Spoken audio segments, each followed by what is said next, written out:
NationIvy.com. Mr. Ivy know the show must go on. And far as Cincinnati, man, I put on. Tunes made another flame beat for me to cook on. Raised dogs, close fish, yeah, too strong. Team NI, chop it up at the chop shop.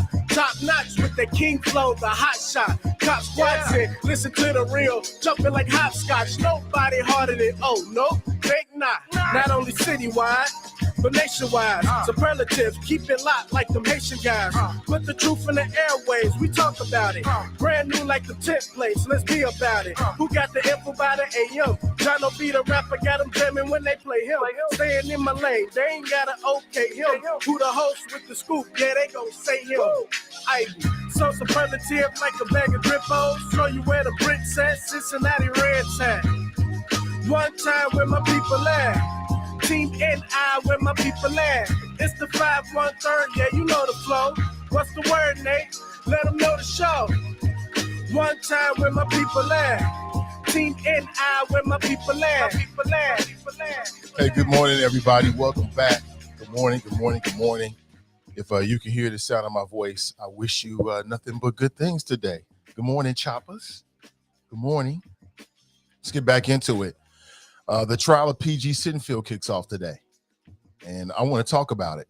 I've spent the weekend going through as much of the official court documents and everything that's been publicized about it, and I'm ready to talk. To help with that conversation, I reached out to some folks, and hopefully we can have some good conversation this morning. Looking forward to it. Good morning. Good morning. Good morning. It's a glorious Monday. What up, folk? What up? Good morning. Good morning. Good morning. Good morning. Two types of people in this world. I don't care anywhere you go.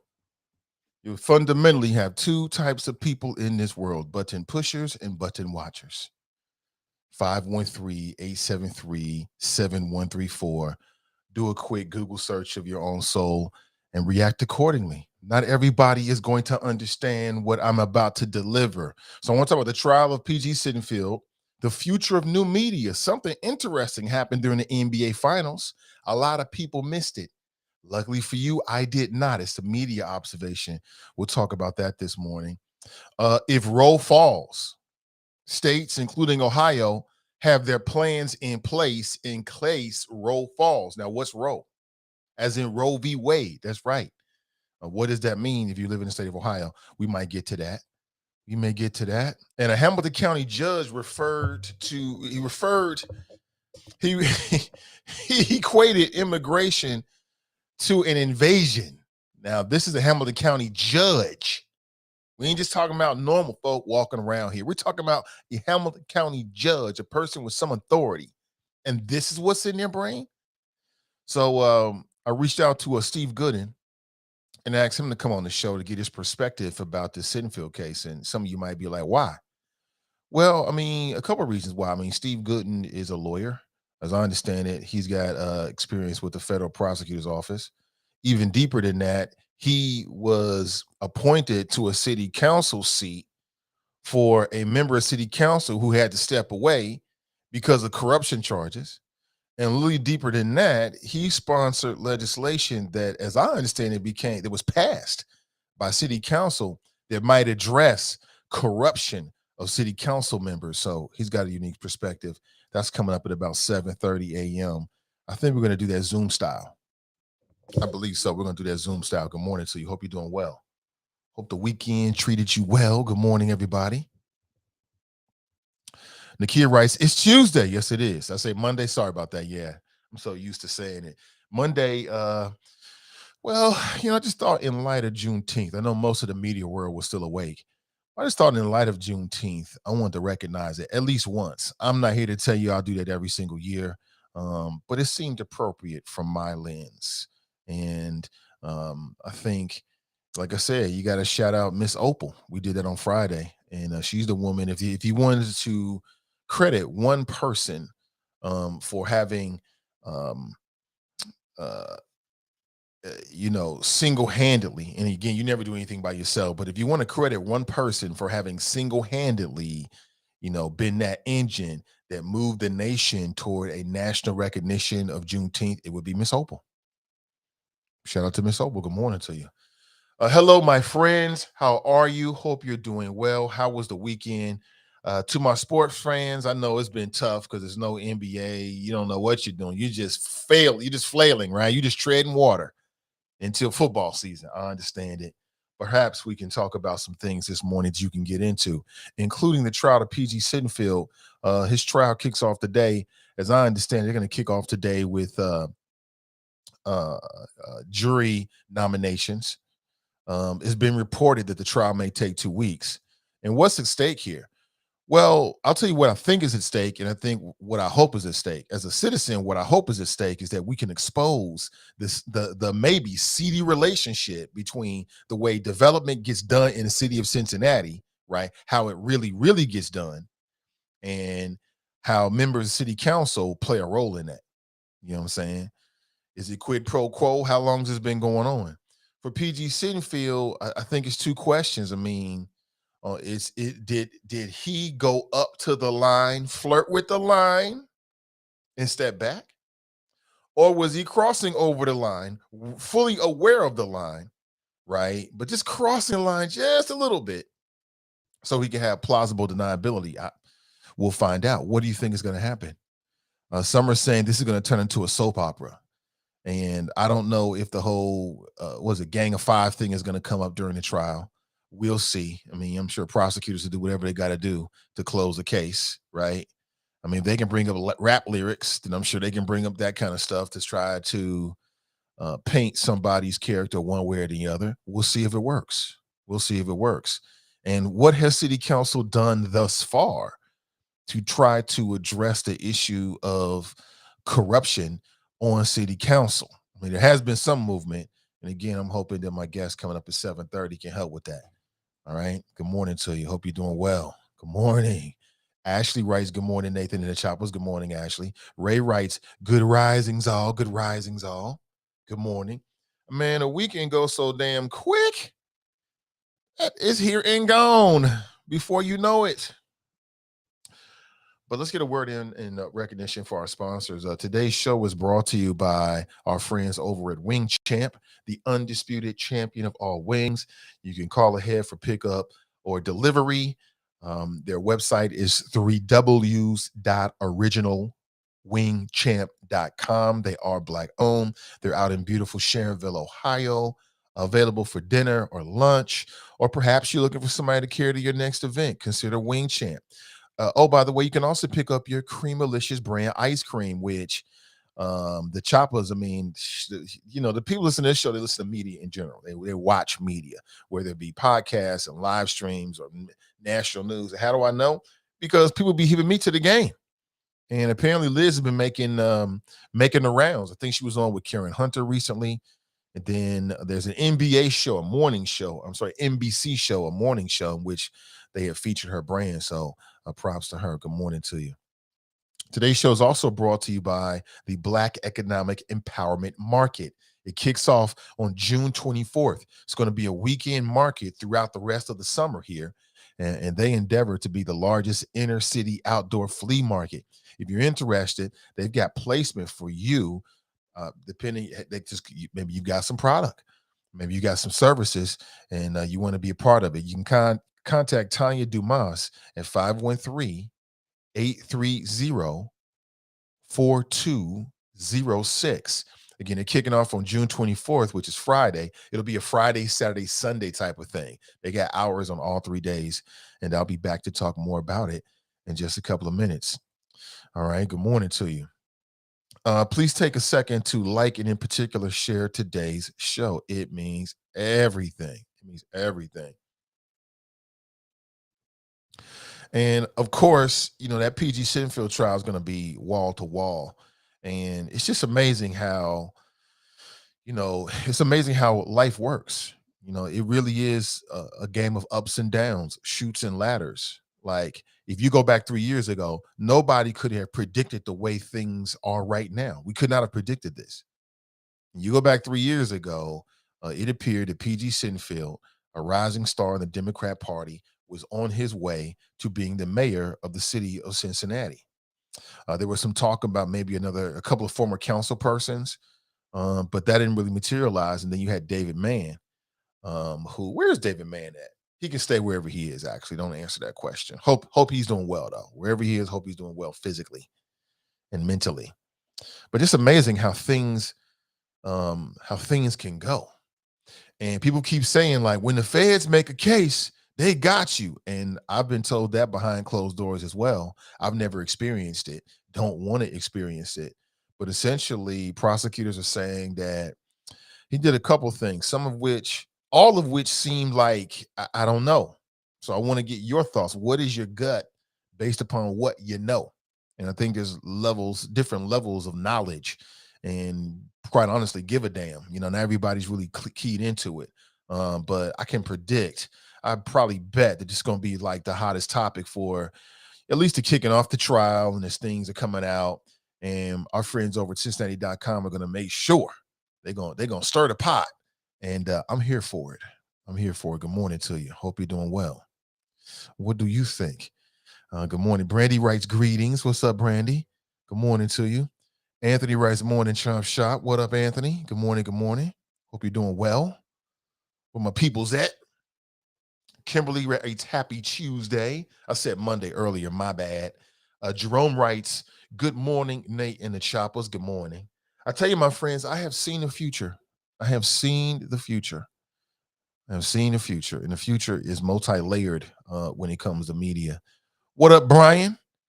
And the Black Squirrel Project, is that what it's called, bro? He writes morning, hashtag GSW. You still talking about GSW, man? Oh, my God.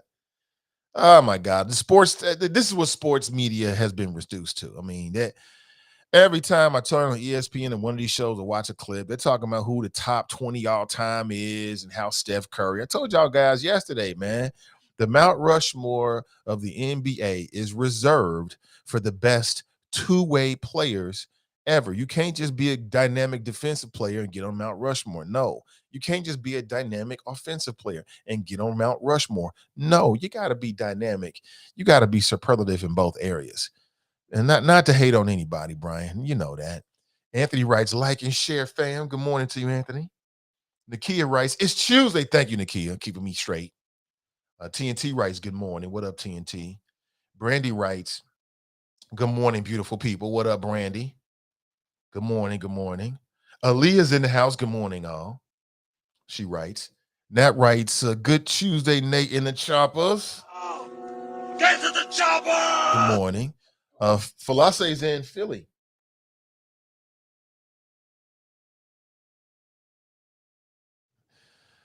Sister Iris writes, good morning, great people. Good to see you as well. Yeah. So TNT recently had a loss in her family. Yes, I did see that. Condolences with you, TNT. Sending you positive vibes. I believe, I don't want to speak out of turn, but she lost somebody very close to her. So everybody send her some positive vibes, please. Sister Iris writes, was at Wing Champ last night. Yes, absolutely. I'm looking to do some more stuff with Wing Champ real soon. Grafton writes, good morning. Where my comrades? What up? Joe writes, what up? What up? Angela writes, good morning. Good morning, Angela. Good to see everybody. Good day, all. Y'all ready for this? Talk to me about PG Sittenfeld. Deshaun writes, good morning, good people. Elaine writes, good morning. April writes, good morning. What up, April? Dale writes, good morning. Brian writes, there's rumors of Kyrie to the Lakers. Yes, I heard about that. Jenny writes, good morning, Nathan. And the Choppers, happy Tuesday. Gail's in the house. What's up, Gail? She said, stay cool today. It was supposed to be hot. I'm oblivious. Sorry about that. I'm oblivious. It is what it is in terms of the weather. I'll take whatever I can get. Look, man, the Inquirer is set up and ready for business. They're going to be doing live streams and live texting during the trial, which I think is good. A lot of people get information from that. And I think it'll be quite interesting. As I said, as a citizen, what I hope happens from this is a couple of things. They're going to make a decision about his guilt or innocence, period. But then secondly, beyond Sittenfeld, beyond the other city council persons that get caught up with this corruption thing is, okay, what do we do next? How do we prevent this from happening in the future? What other ideas are on the table or should be on the table in terms of dealing with corruption for city council? What other ideas? Right? I mean, I don't know. It's like it's very interesting. It's clear that within the last election cycle that this wasn't top of mind for Cincinnati voters, right? Even though there were a lot of forces that still are at work that'll try to paint this as a partisan type of thing, right? And that's just the way politics are going to be worked. That's how it works. I get it. But despite that, during the last election cycle, voters voted an overwhelming the majority of Democrats back to city council. So is that because voters don't care? Or is that because voters are individualizing it? They're not saying, hey, it's like all one party. It was them folks. And will this trial change the way that city council members do business? And again, there's already been some changes, but will it further change it? You tell me. 513-873-7134 if you'd like to share your thoughts. Love to hear them. Charles writes, good morning. Marisha writes, good morning. Diana's in the house. Good morning, Diana. Graston writes, PG on trial, Boss Cox. Yeah, I took up your advice, brother, and I looked up this Boss Cox dude, so I got a better understanding of who he was. And of course, I had heard the name before. Well, I get it. I understand how you want to link personalities. I believe there's a big difference between the two. What PG is alleged to have done, and then the influence that Boss Cox had. I would say he had way more influence, but that's just me. Um, but in what other ways is the system corrupt? See, that's my question. Like, in what other ways is the system corrupt? Like when you talk about these inequities that persist over decades in Cincinnati, it's not doing that by its own. It's not just happening because we're close to the river. You know what I'm saying? This is the work of human beings behind that. So to the point that this trial could ever uncover that kind of stuff, I'll be watching. I'll be watching. Stefan writes, morning, Nate. I seen you on working on getting his walk on. Keep it up, brother. Oh, okay. What up, Stefan? You already know, man. Got no options. Got no options. Graston writes, voter turnout in the last city was the lowest in the 70s. Voters are turned out. Hashtags liberalism is a mental illness. Okay. Liberalism is a mental illness. Didn't Rush Limbaugh used to say that? Why are you quoting a white conservative talk show host who had racist tendencies? Why is that a what? No. But I get what you're saying. Interesting. Roots Tafari writes, morning choppers. What up, Roots? Good to see you. Good to see you. Good morning. Is that what it is? Again, Grass. I know you're delighting in all of this, which is interesting, man, because you had your own run in with the law. But you did. You had your own run in the law, wilding out. But I understand. I know you got a deep. I don't know if you hate him. I don't know if it's that deep, but I know that he's on your shit list. Speaking of PG Sittenfeld, we both know why he's on your shit list, and it is what it is, man. I don't dance on people's graves, but okay, do you, bro? Sheila writes, good morning, Nathan and the Choppers. Good morning to you. No! Good morning. Get to the chopper! Yeah, buddy. What up, Cass? Good morning, Cass. Fox writes, rise and shine, young stars. Good to see you. Shine bright like a diamond, right? Kelly writes, actors, marketing geniuses, and manipulators run a system. Uneducated politicians to continue to be voted in.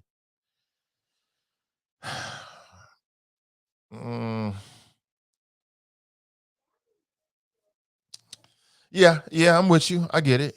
And it's not just uneducated politicians, it's uneducated voters continue to vote bad people in. Speaking of which, I read the most interesting poll over the weekend, and I'm not even shocked by it.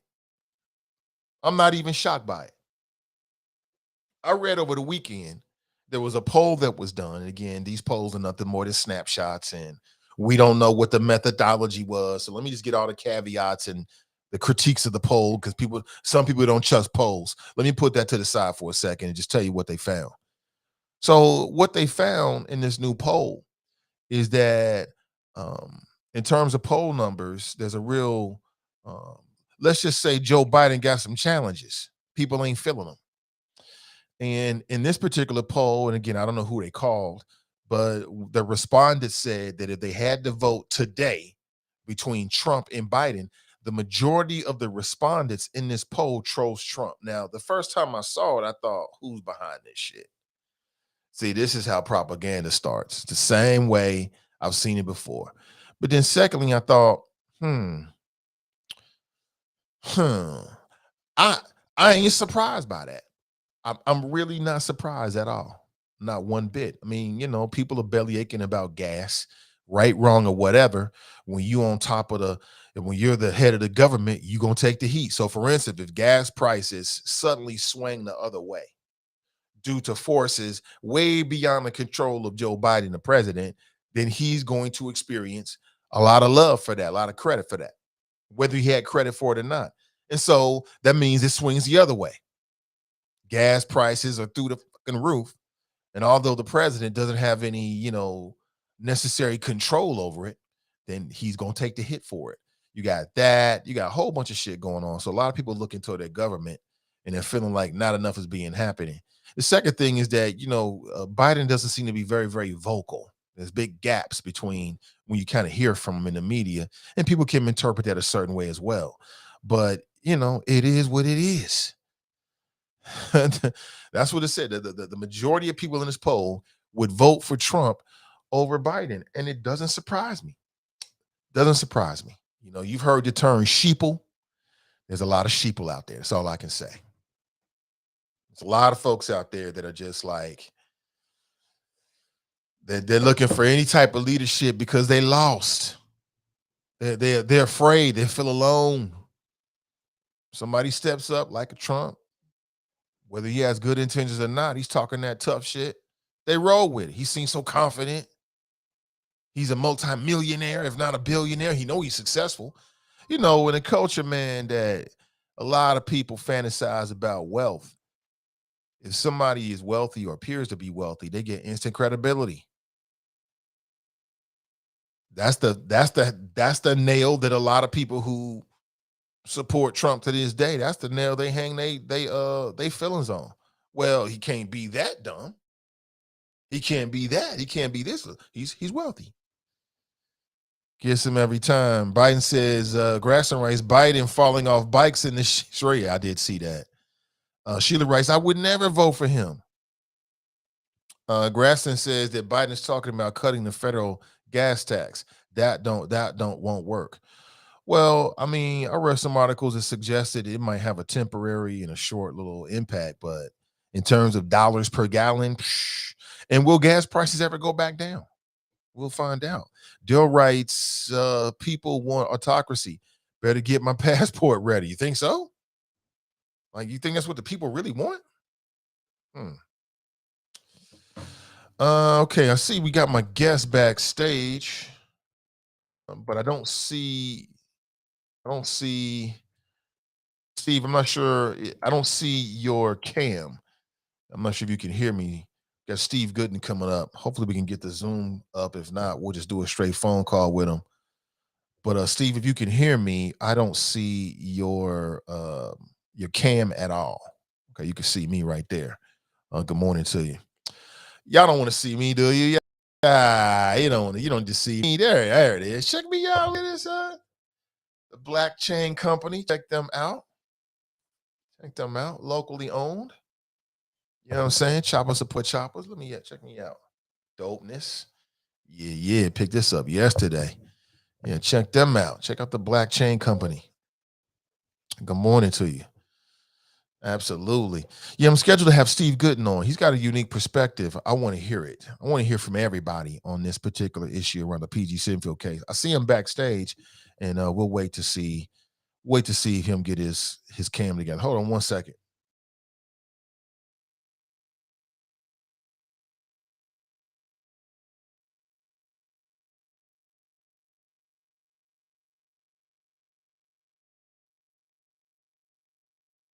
All right, I think I like that better. Yeah, booyah. Yes, it's much better. Good morning to you. Yes, it's me. I'm here. You want to see? Now you can see. There it is. I'm seriously considering moving outside the U.S. Is that right? Really? Seriously? Man, don't make these folks leave the motherland. This ain't the motherland. Don't let these folks push you from this country. It's wild out here. When I read that, I was like, at first I was shaking my head, like, really? And then the more and more I thought about it, I mean, it is what it is. Hold on one second. Let me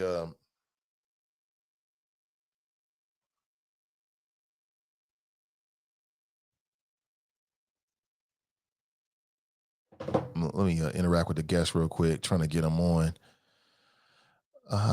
Dante writes, people are also experiencing food and housing inflation, correct, Amundo. Right now, Biden ain't it. His poll numbers are taking a hit. People need answers to these problems, and they aren't getting any. I get you. I get you. You know, being a president is like being a quarterback. You know what I'm saying? Sometimes you make decisions that got impact. You're definitely in a position to impact the game. And then sometimes, you know, it's the defense that wins or it's the other team that shoots himself in the foot, but the quarterback still gets the credit. It's the same thing with the president.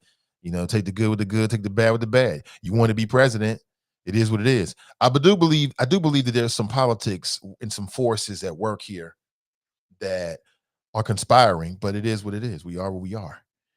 I mean, do I blame like again, if Biden had control over gas prices, then he would just manipulate the gas prices so it could have a positive impact on his presidency. So that tells you right there that they don't, but it is what it is. Crystal writes, hello, good morning, Choppers. Good morning to you. Get to the chopper! Good morning to you. Charles writes, grand risings. Nate and the Choppers. Dante Johnson falling like stock market. Stefan writes, Nate, did you see the president fall off his bike? I did see it. I'm glad he's okay. Yeah, I mean, you know, people fall off bikes all the time. But I know how it is. That this forces is going to jump on that and say he can't even ride a bike. Whatever it takes. I understand. It's politics. I get it. But I saw it and I didn't think anything of it. Eloise is in the house. She writes, good morning. Happy Tuesday. What up, Eloise? Good morning to you. Source of the poll, Nate. Hold on, let me do a poll.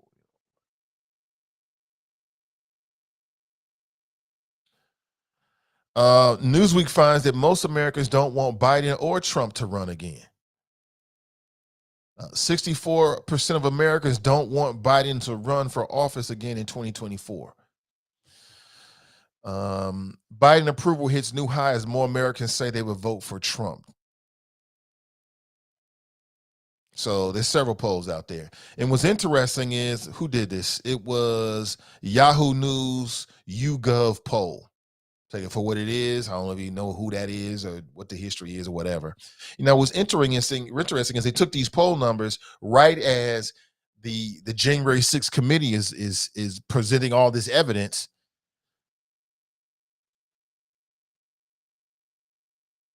Oh, okay.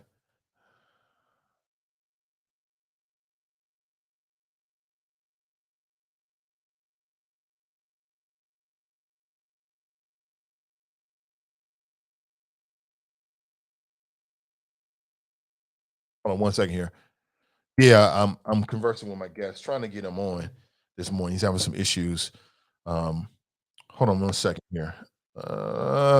Hey, Steve, can you hear me? Yes, sir. Oh, there it is, Steve Goodin. Yes, sir. Can you hear me? Thank you. I can't hear you. I can't hear you. I want to make sure the audience can hear you. Can y'all hear Steve?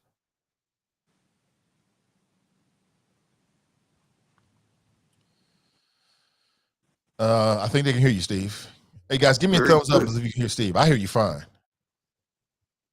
You having some issues with your cam? I sure am. Sorry about that. Your viewers will have to miss my morning grumpy face here this morning. So my apologies. My apologies.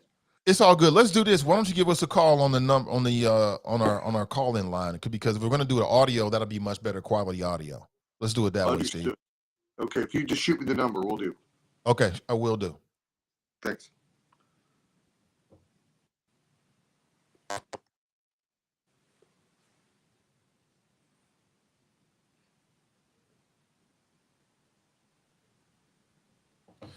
Yeah, okay. So waiting for Steve Goodin to give us a call here. And I'm gonna disconnect him so we don't have any feedback issues. He was a member of city council. He was elected. He was elected. He was replaced, should I say. Hey, Steve, you get that number? No, man, could you shoot it again here? I've got a window that's blocking it. So okay, I sent it to your Twitter. Okay. Oh, got it. Thanks. All right, call right back. See you in a minute. Okay, thanks. Yeah.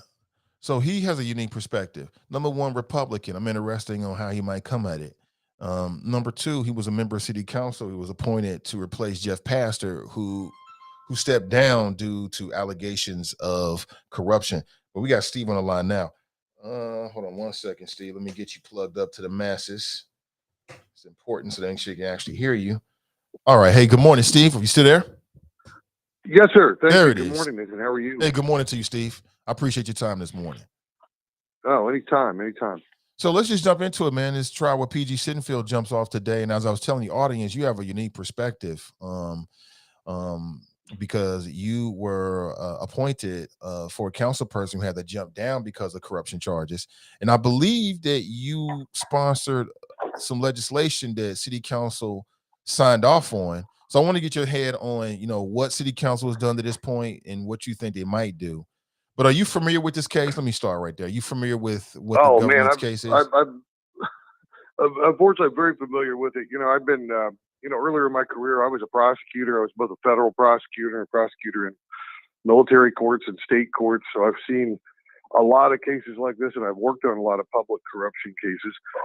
And I've also been a criminal defense attorney, on and off for the past 15 years. So I've very, very, very familiar with the process and what's going on. I'm very familiar, particularly with the Southern District of Ohio, the federal court where this is happening.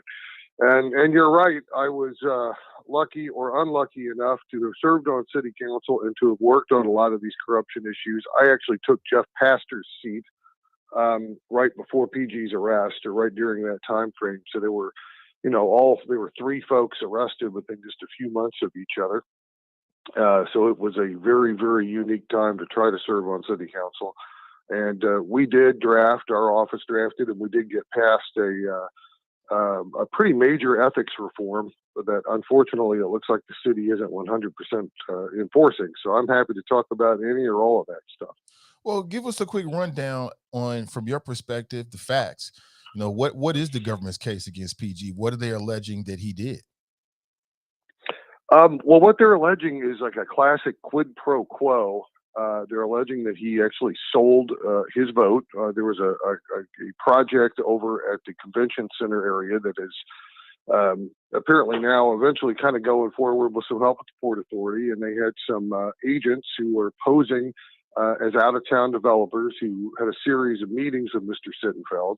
And all of this, by the way, none of these facts are really contested. They had a series of meetings with them. They met with them in hotel rooms. They met with them in a penthouse. And they used as an informant Mr. Ndukwe, the former Bengal, who's also a developer in his own right, and who we now know had his own legal problems with the FBI and was sort of trying to work off the charges by being an informant. So they had a series of meetings with him and ultimately gave $40,000 on a series of lump sum payments to Mr. Sittenfeld's political action committee that was going to help him run for mayor. And they claim that he promised to get not only control his vote, but to get several other votes from other council members in exchange for that $40,000. Now, his defense is essentially, I took the money, I had the meetings, but the project was going to happen anyway. The votes were likely there anyway. So it's he's basically arguing it was a quid pro quo without the quo. because it was going to happen in any event. And then, another part of his defense, and this part of his defense probably won't work under the way the law is in the federal corruption statutes, is that because it was sort of a setup and it wasn't a real true project, that he shouldn't be held liable for it in a criminal setting. So that's essentially their case and his defense. He's also sort of really shooting at the agents in the investigation themselves.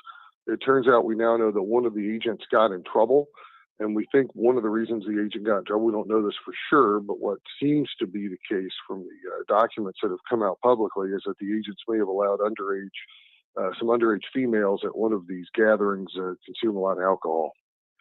So that's something that that they may have taken their acting job too far. I appreciate that rundown, Steve. So here's what I'm trying to figure out is, it seems to me, and again, I don't have your experience, I'm no lawyer, but just looking at the documents and hearing it, I don't know where the line is. It seems as if that the line between how city council persons can interact with people that had business before, city council was very, very gray. In your opinion, having read, and again, we don't know what the government's going to bring up. There might be some surprises during the trial. But in your opinion, where was the line crossed for PG Sittenfeld? Because it's not illegal if you're a council member, at least at that point, to sit down and discuss money or these projects with developers. And it wasn't illegal to take campaign donations. So where is the line? Well, I'll tell you where the line, where the line is and where the line should be. What we were trying to do when we were on council was to totally outlaw developer money at all once a project came before city council, and we succeeded in that partially. I mean, that's what we actually passed. I just think anytime money enters the equation, particularly when you're dealing with these zoning matters and the kind of government incentives that are sometimes given to these projects, I mean, you're talking about millions of dollars worth of benefits that could be conferred upon a private developer. So, I mean, any money changing hands with council members during that time frame, I just think whether it's innocent or not, the appearance of it is such that it just shouldn't be happening. It undermines the public's trust, and it makes you wonder if the project is really being evaluated on its merits rather than on the basis of campaign contributions. So I think that's where the line should be, and that's where I think ultimately the line will be. And we moved the city pretty far in that direction toward the end of the year with the ethics ordinance that our office drafted and got passed. But at the time, you're right. I mean, it is a bit of a gray line. And the way the federal law reads is if there is an explicit agreement that if you give me money for X, I will vote Y, that's where the line is crossed. And that is a relatively gray line, particularly in a scenario like this where you've had multiple meetings and multiple discussions about these projects. And I'm told, I think there's a fair number of recordings. I think some of these guys were wearing wires. I think we're going to hear some of that in the trial. So really the jury is going to have their work cut out for them because they're going to have to hear and sift through all this. And I would expect that Mr. Sittenfeld is going to get up and testify. In fact, I don't see any way that he doesn't testify in his own defense. He's not required to, but I don't see any way that he mounts the kind of defense he wants to mount without getting up and telling his side of the story. And I would imagine he's going to say that I never intended to let the funds control my vote. Yeah, I can't imagine why he would take the stand right. and say anything other than that. That's what I would say. Right. That's right. sure what I would say. Right. Yeah, I mean, when I read, again, as much as I can, because I'm a layman, the court documents, there were some quotes in there alleged to have come from Mr. Sittenfeld that looked pretty bad. When he was saying things like, well, right. I can always get a vote left or right of me. That sounds like quid pro quo. But then there were other times where it appeared that he understood where the line was. And I know there was a quote in which he said something like, there can be no quid pro quo, guys. I know that's not what you're trying to talk about. So, it's right. like, that's exactly right. Did he know where the line was and was flirting with it? Or was he ignorant of the line and was in that gray area and just maybe made a mistake? Like you said, that's what it seems like it's going to come down to for me. But again, I'm far from an expert. Well, that's the beauty of the system. I think Nathan, is that, there really are going to be 12 jurors who are not experts who are going to have to make this decision. And they're going to have to make this decision, kind of for the community in this case, which is, where is the line?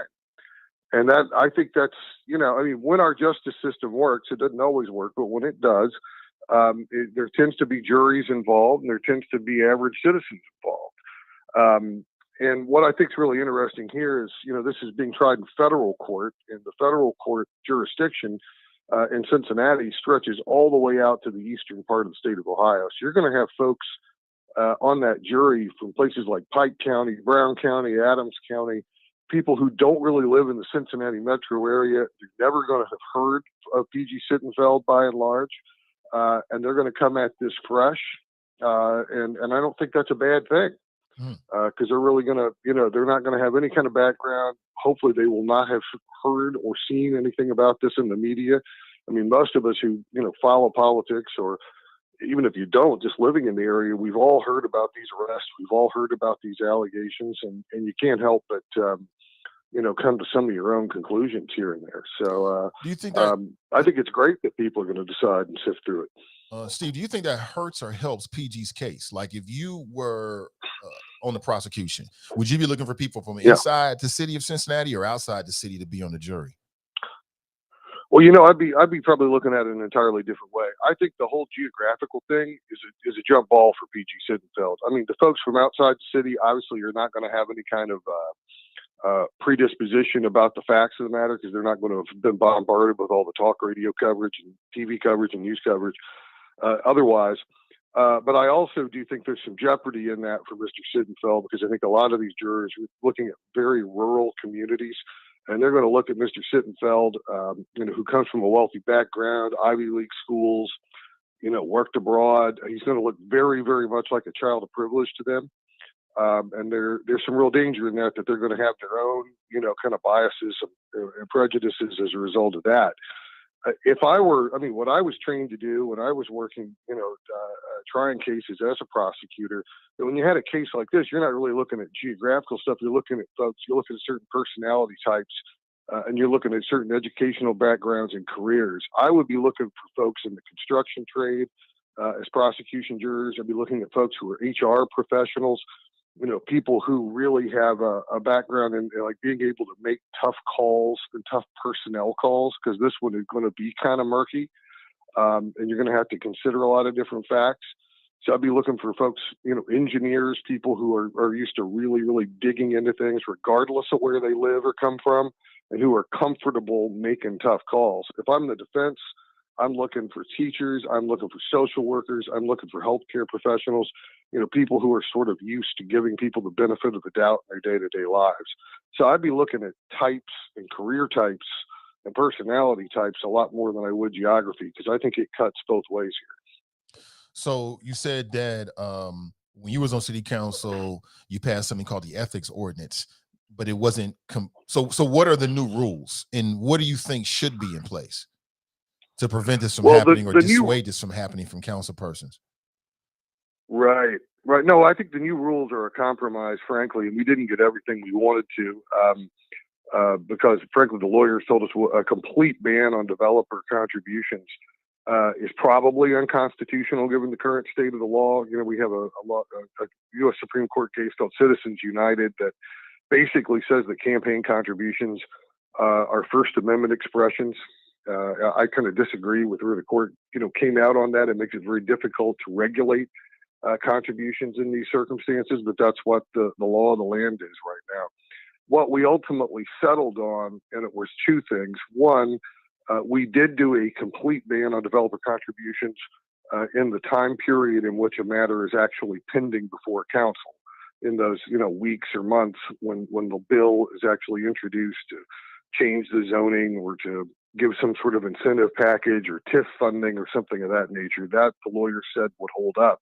But the second thing we did, and I think it's even more important, is we now have what's called an active developer list. And here we're hoping that some transparency will end these things. So the second a developer applies for a benefit, applies for a zoning variance, applies for any kind of incentive from the city, they are to go on a public list so that we know who is negotiating with the city at any given time.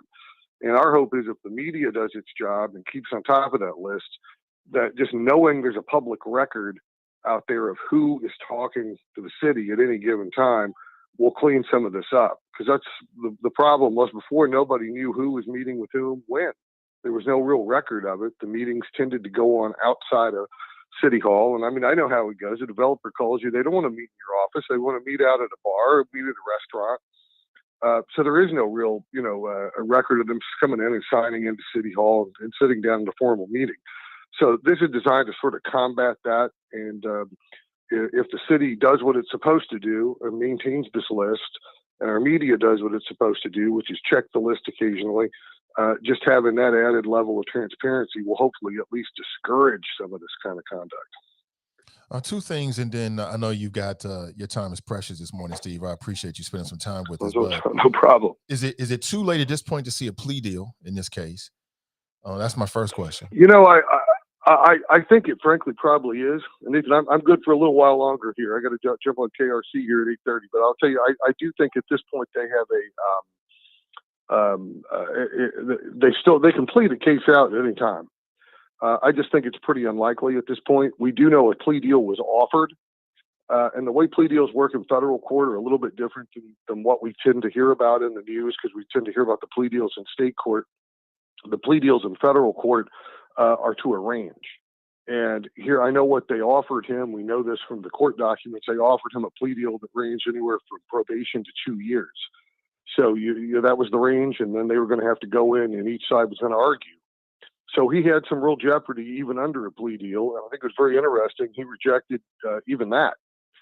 So he is confident, from what I can tell, and I know his attorney, and I've talked to his attorney a couple times. I know he feels the same way. That their argument is going to be this is essentially politics as usual. That this sort of thing went on more commonly than not, at City Hall. That it was just political fundraising, and it might look terrible to people, and it kind of does look terrible to people, but it's not illegal. And on top of that, they're going to argue that the investigation was very flawed. That in Dukeway, it was a flawed informant. Obviously, he had his own legal issues, and that these FBI agents didn't conduct themselves properly. During these parties and so forth, and that also damages their credibility. So, they're going to go at it a couple different ways. But I guess any kind of, a plea deal is always possible, even after the jury's seated. But I just don't see it here based on the way these guys are posturing. People say, Stephen, last question real quick. People say that when the feds bring a Sure. case, they have a rock solid case. In these types of cases, has that been your experience? And what do you think about both sides of the argument? Who has a stronger case in your opinion, or a stronger argument? You know what? Look, typically, if it's a gun case or a drug case, in my experience dealing with federal court, they tend to have it all locked up. I mean, every time I've handled any kind of a gun case in federal court, or anytime I've handled any kind of a drug case in federal court, the prosecutors they've got it nailed. They won't take the case if not. In these public corruption cases, that's not really the case. It's a whole separate part of the Department of Justice that handles these. And they're really sometimes bringing them as test cases to see if they can establish precedent and establish the law. I do not think this is one where they have it just absolutely nailed down.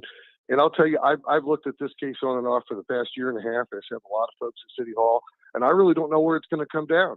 I really don't. I mean, this is when I'm going to be down there in the courthouse. I'm going to be there with Channel 9 for long stretches of the trial, the key parts of it, provide some commentary for TV. So, we're all going to be learning about it together. I do think Mr. Sittenfeld has a problem in certain regards. I do think a jury is going to look at this and some of his conduct and the way, in a lot of, they're going to look very negatively at what he did. Whether at the end of the day they'll pull the trigger and send him to prison, I don't know. I mean, I think it's a tough call, and a lot of it is really going to boil down to how these attorneys present themselves and present their clients. I mean, everybody in this case, has some dirt, that they don't want the world to see. I mean, how Mr. Sittenfeld clearly, by his own admission almost, targeted these folks for contributions because they had business in front of the city. He went right to them. The FBI agents doesn't look like they conducted themselves in a perfect manner either.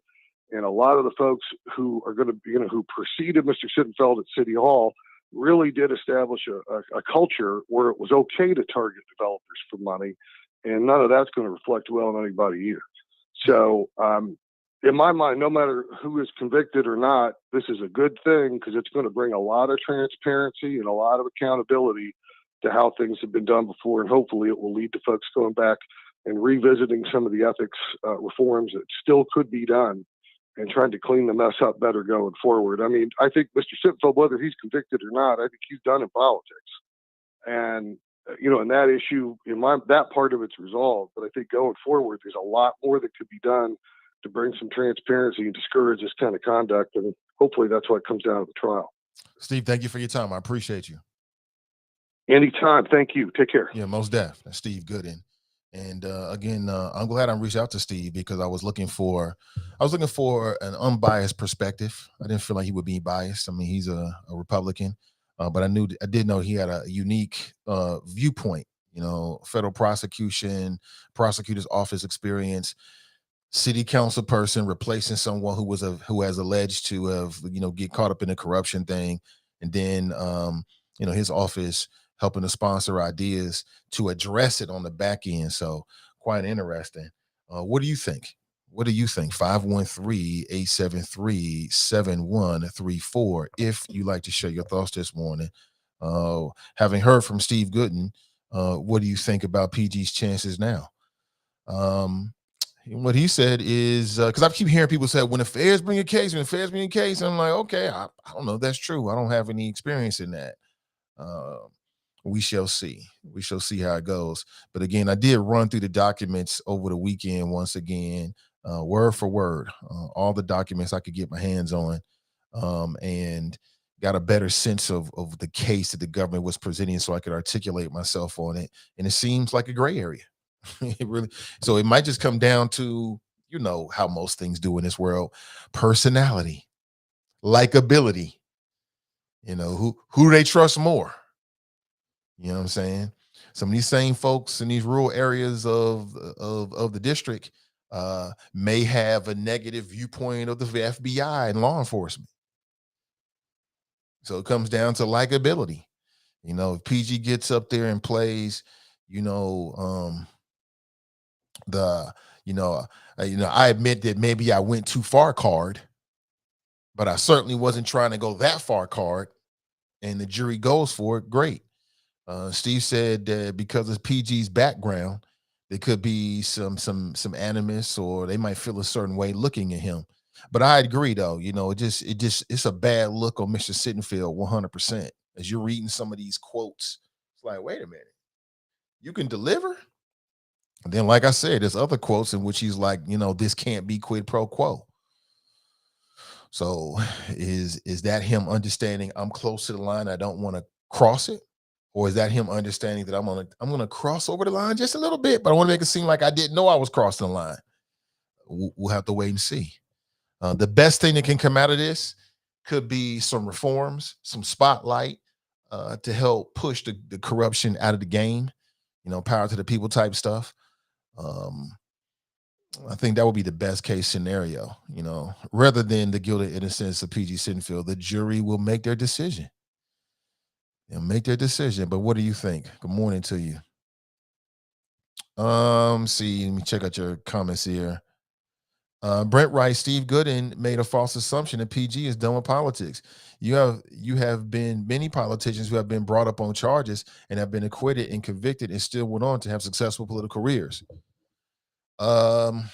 Really, who is that, Brent? I don't know. He might be done as an elected official, but there's nothing stopping him from, playing a role behind the scenes. So in that way, I don't think he's done from politics, but we'll have to wait and see. It depends on how this, is there a scenario? Like if they go to trial and it becomes very obvious that this was some bullshit from the government, he could parlay that into some champion of the people type shit. But I don't know. We haven't seen it yet. And the one question I didn't get to Steve, and again, his time was short. I know we had him for a short time.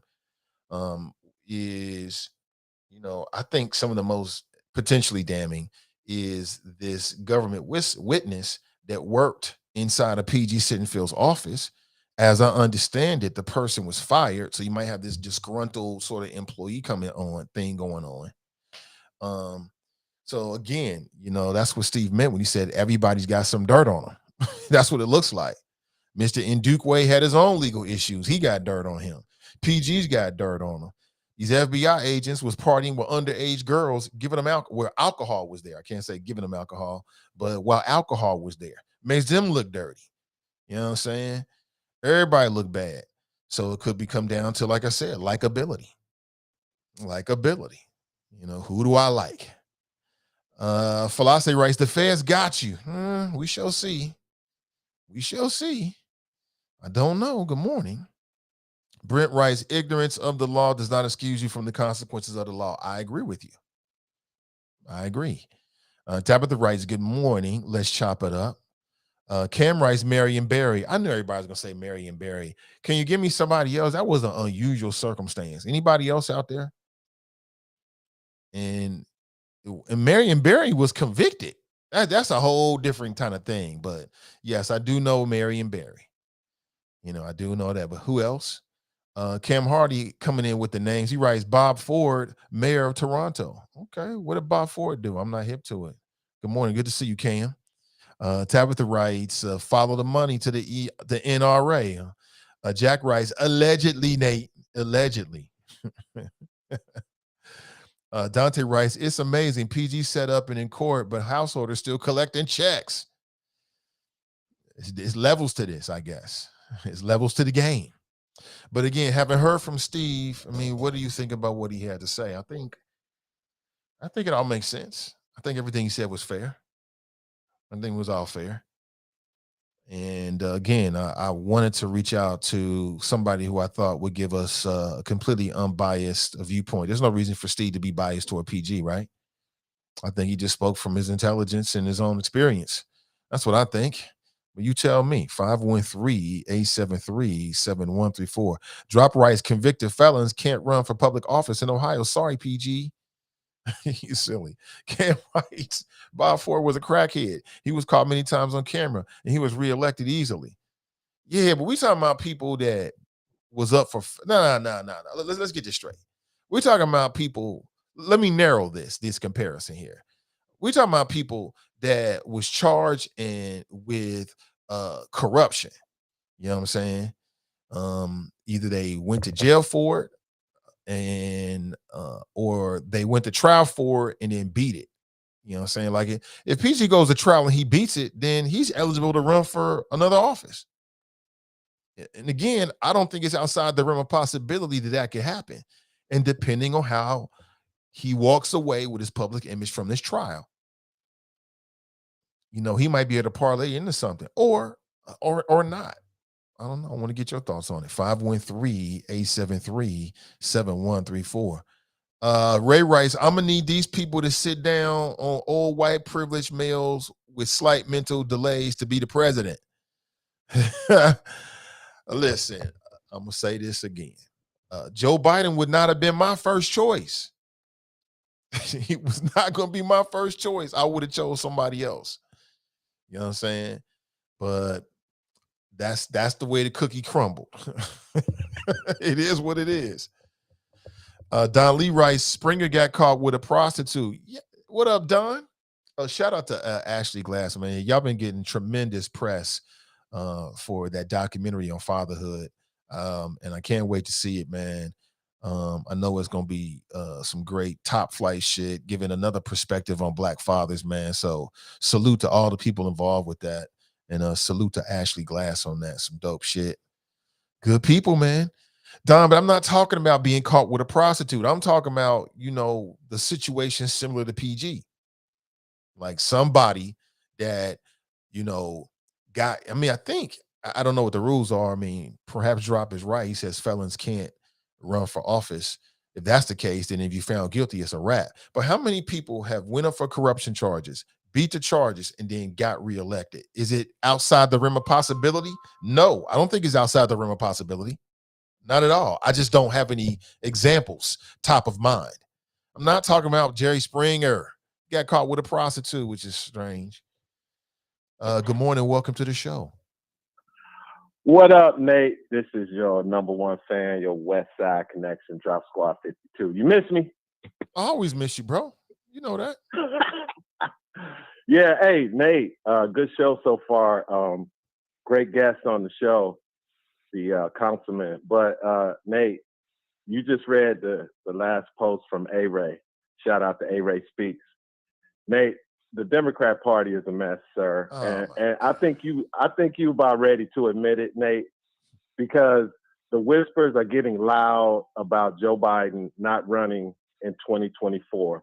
And the reason that you're starting to hear it now is that the Democrats know, they see the writing on the wall that in November, the Republicans, the way it's going right now, are going to win over 50 seats, Nate.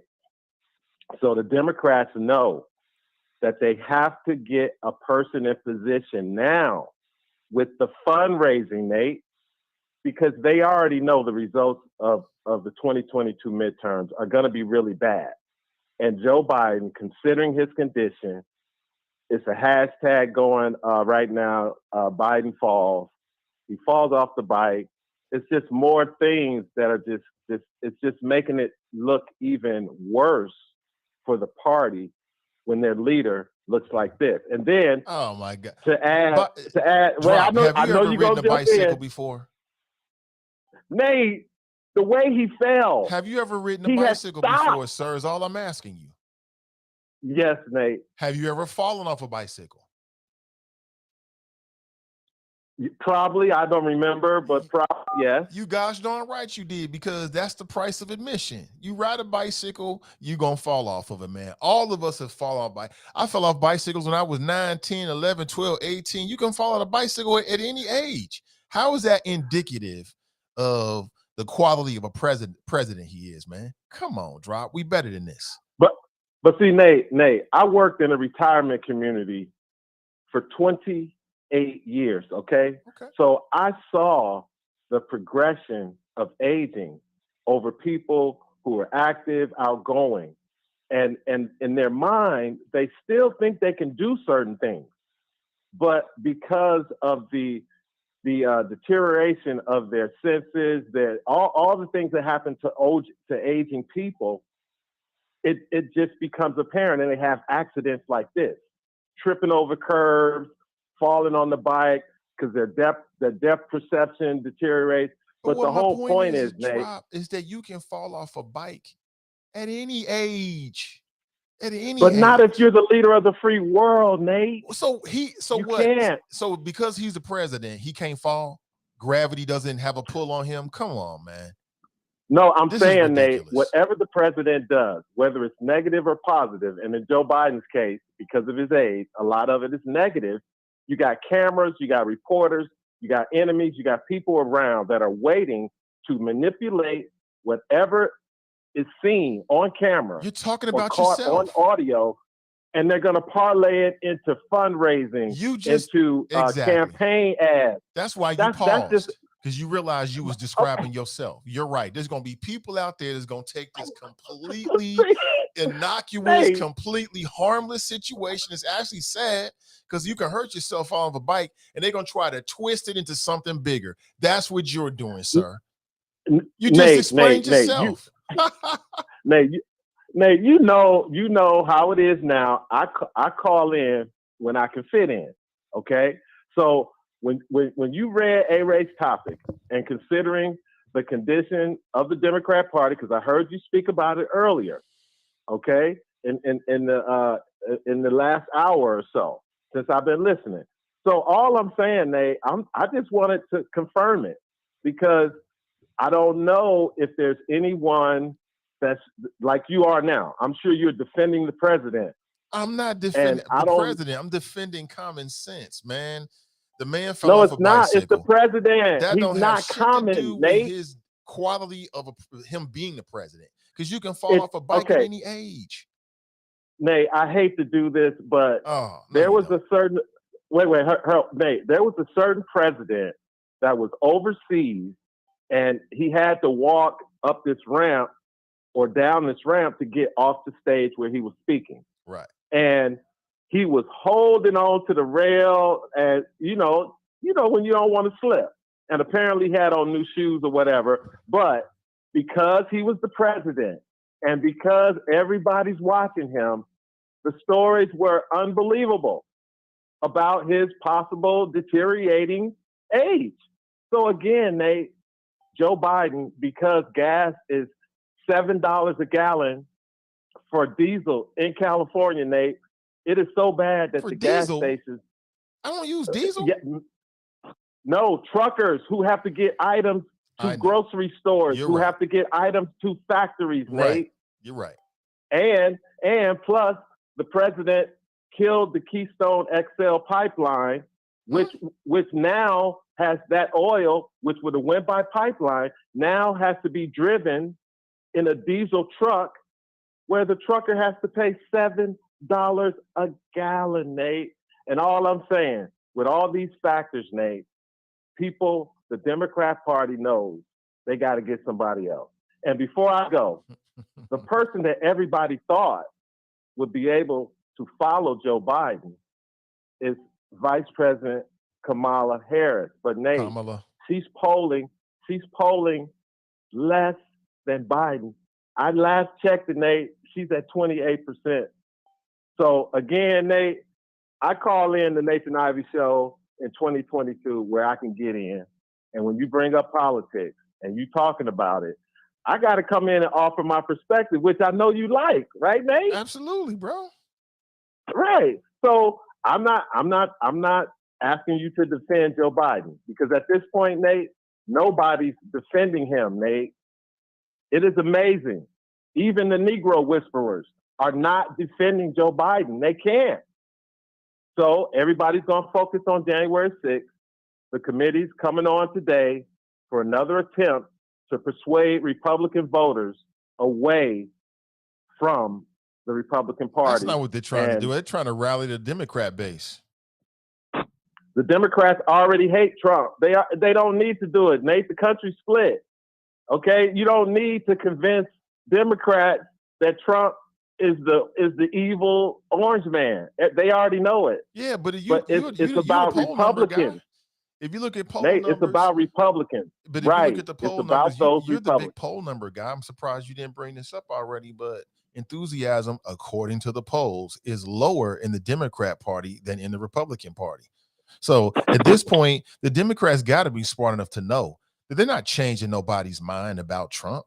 Like, if people believe that Trump didn't do anything wrong on January 6th, there's nothing that they're going to be presented with at this point that's going to change their mind. I think that's more about rallying and energizing and galvanizing the Democrats more than trying to like convert Republicans to Democrats, which is impossible. Oh, well, I get that, Dave, but you know that I am a political junkie and I know strategy a little bit better than you do. Throughout the entire time that Trump was president, the goal was to make Republican voters turn away from him. So, Nate, when he got 75, yes, Nate, that's always been the goal because the country is divided. So you need to chip away at each party's constituents. Have you seen anything from the January 6th committee or any of this stuff about Trump that has changed your opinion about voting for Trump? No, I haven't, because then. Trump. And that's but Nate, this is an important factor from a Republican's perspective. Trump is 100% the leader of the Republican Party because Liz Cheney is being primary in Wyoming. She's trailing by a Trump-endorsed lady, Hagman, by 30 points, Nate. So the other guy that's on the committee, Adam Kinzinger, from Illinois or Wisconsin, I think. I'm not sure. He's not running for re-election. But he's not running for re-election. Those were the two. And I think it's only maybe 3 or 4 other Republicans who voted in the second impeachment to convict Donald Trump. It's only 5 left out of over 300 members. So again, Nate, all I'm saying is the goal of the committee is to get those God-fearing Republican people out there to think bad about Donald Trump because they know that Donald Trump is the front runner for 2024. But there's other people out there that's just waiting. And you know who it is, that man down in Florida. That's right, mama, here come that man. It's about So Beto? right now, I'm just saying, Nate, the Democrats got to find somebody. Oh, not Florida. You talking about the governor, DeSantis? Oh, my God. That'd be terrible for You the said country. his name. I didn't. That'd You be said it. That'd be terrible for the country. Terrible. But in all the polling, at these Republican conventions and everything, he's the second behind Donald Trump, and then Mike Pence and what's Ted Cruz and those other people fall in line below that. But I'm just saying, Nate, everybody's talking about the Democrats and Donald Trump. That's it. They ain't talking about the economy because it's not going well for our 46th president. I wish him well. I hope nothing seriously happens to him. But I've seen it, Nate. I've seen the deterioration of aging, elderly people like our president, Joe Biden. So that's all I got. Thanks for the time, Nate. Keep up with the good work, my brother. Drop Squad 52, dropping science to anyone who wants to catch it. Peace out. That's not science. That's not science. If it is, it's weird science at the very best. At the very best is weird science. Tabitha writes, this guy, right. Right. Chris writes, oh, Lord, gotta go now. This worse than dead air. No, it's not. Y'all wrong, man. He be trying hard, boy. He is trying hard to convert black people to the Republican Party. He trying hard. I give him that, man. I don't know what the payoff is for all of this, but that brother is he deserves an A+ for his stamina in trying to convert black people to the Republican Party. And then he just told on himself twice. So number one, he described himself. You know, that's what people gonna do. They gonna take these examples, Nate. They're gonna try to twist it and turn it and make it something bigger than what it really is. Like what you're doing right now, sir. Yes. And then I don't think there's any Republicans who, I mean, listen, if it happens, it happens. But I think if you voted for Donald Trump, you would vote for Donald Trump again. If you voted for Donald Trump 2 years ago, you're not swayed one bit by what's happening with January 6th. That ain't even the game. That's a waste of time, in my opinion. If it happens, it happens.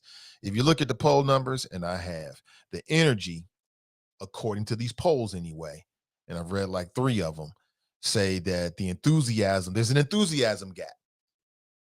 There's an enthusiasm gap. And Republicans are far more enthusiastic about the midterms and then the next 2024 than are the Democrats. That's what I'm seeing right now. That's what I'm seeing. So it is what it is. Good morning to you. 513-873-7134. So using January 4th, getting people outraged about it, that might energize Democrats who might sit home and be like, we got to do something about this. We'll see if it works. I think people are so distracted. And I think those gas prices, I wouldn't be surprised if the international forces that have real control over gas prices, there's 2 reasons why I think they might be raising the prices. Number one is price gouging. They're making millions, if not billions of dollars. The number 2, it makes the current administration ran by Democrats look bad. It just seems like this happens a lot when a Democrat is in office, but it could just be me. It could just be coincidental. I don't know. David writes, those poor retirees. Tanika writes, Trump is old too. So, right. You act like Trump is some spring chicken. Let's go straight to the phones. Good morning. Welcome to the show. What's up, brother Nate? You should have known that, when Trump calls, that's a bat signal for me. So, when Drop calls, that's the signal for me. I have to dial in and rebut just about everything he said.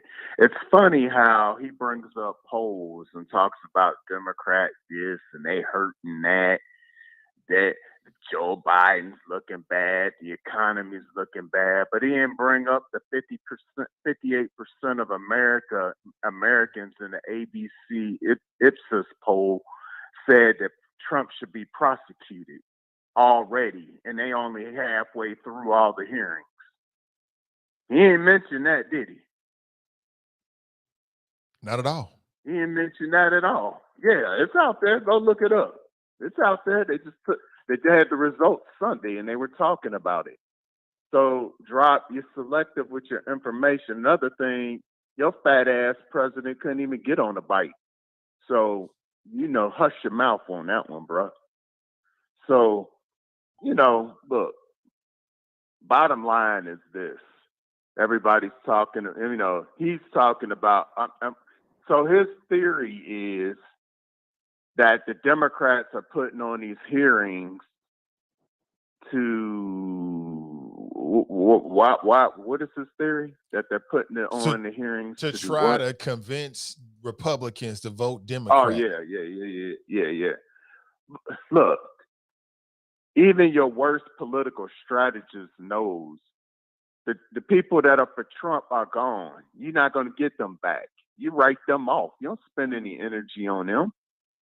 So it's not for them. You know who the audience is? The audience ain't even for the Democrats. The audience is for those that are, well, I guess you could call them independents or people in the middle. It shouldn't be that many, but it is. I mean, it is. That's part of the audience. And the other part of the audience is for the Department of Justice. They're laying out prosecute. I hope I'm not getting my legal terms mixed up, but they're laying out indictments, reasons for indictments to almost his whole entire cabinet. Now, did you see today that Trump and his people are crafting a strategy? Now, it hasn't been confirmed, but it's in Rolling Stone. They're crafting a strategy to lay all this entire conspiracy at the feet of Easterman. That's what he does. So just stop, man. I mean, look, the gas and people are complaining about the gas prices. They're complaining about food.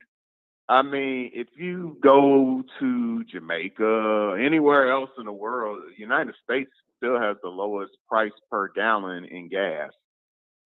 So if you go Jamaica, they're paying about $11 a gallon. I mean, just look it up. It's there. It has to do with Ukraine, which you said, Nate, and price gouging. And then we're in a global economy. What affects us over there? What happens over there affects us here. And then with the food and the supply chain, that is beyond the president's control. But people, they look at it like, well, it's the gas price. So let me run and vote for DeSantis. Let me run and vote for Trump, and they'll make it better. And they're not going to make it better unless the people that control the oil, and then that's when, like the price gouging may be lifted for whatever reason. Now, it's mighty interesting that Biden is going to meet with Saudi Arabia next month, and we'll see what happens there. But I mean, this stuff about and there's there was a little chat in the room about money going over to Ukraine. That money is from the State Department and from the defense. That money, that's where it's budgeted, and they're pulling funds from there, and Biden's authorizing it to go through there, and that's where that money's coming from. And most of the money is not cash; it's military weapons. So, I understand we have need, and I'm focused on our needs over here, but they're not going to be answered by that party if they get in power. So people are going to fool around, and they're going to be like, well, my gas is $5 a gallon. Man, it's Biden's fault. My food is this way. And look, I feel the pain myself. But if you put these guys, look, the Republican Party is out of control. They are a fascist party. They're not about governing. They want power.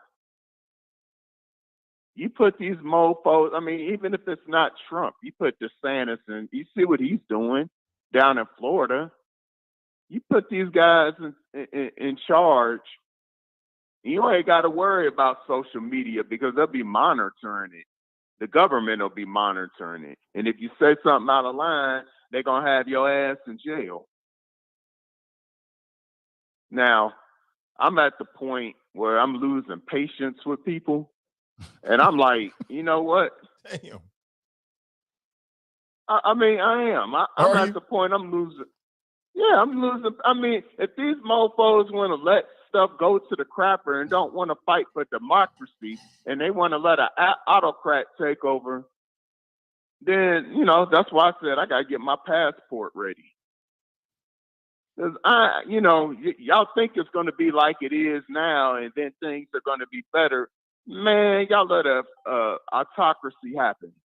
You're going to be like, damn, I wasn't expecting that. If you're allowed to talk to anybody on the phone, because they'll be monitoring your stuff. All you got to do is look at China. You try to protest because of a police killed somebody in the street and see what happened. They're already putting out these protester laws that if you're a driver, you can run over a protester. I mean, people think, man. That's all I got, Nate. Take care, bro. That's all I need, Daryl. Appreciate the call, man. Daryl went lightweight off. He's losing his patience. Oh, man. David writes, the Carlton Banks of the GOP. Nah, man. That's my brother right there. It's my little bro. Sometimes he's little bro. Sometimes he's big bro. Let's drop. He said the Carlton Banks. Which Carlton Banks? Like from like the old school ones? So you said the Carlton Banks. Or are you talking about the new school Carlton Banks has got a drug problem? I think you probably mean the old school one, right? Because the new Carlton Banks is like the king of the high school. Right, David. Kamala. Charles writes, the Keystone Pipeline exists. Biden nixed the expansion of it. If you're going to tell it right. Exactly. Somebody said it was a troll in the room. I didn't see it. Trolls are okay. Nothing wrong with trolls. Jack writes, why are people knocking how a person navigate their life? Everyone don't have an easy life, but survive it. Okay. Let's go back to the phones. Good morning. Welcome to the show. Hey, good morning, comrade. What up? Good morning. Black Russian. I'm speaking to you live from Potter Stewart Courthouse in Cincinnati, Ohio. Is that right? What are you doing today, man? You gonna do some coverage?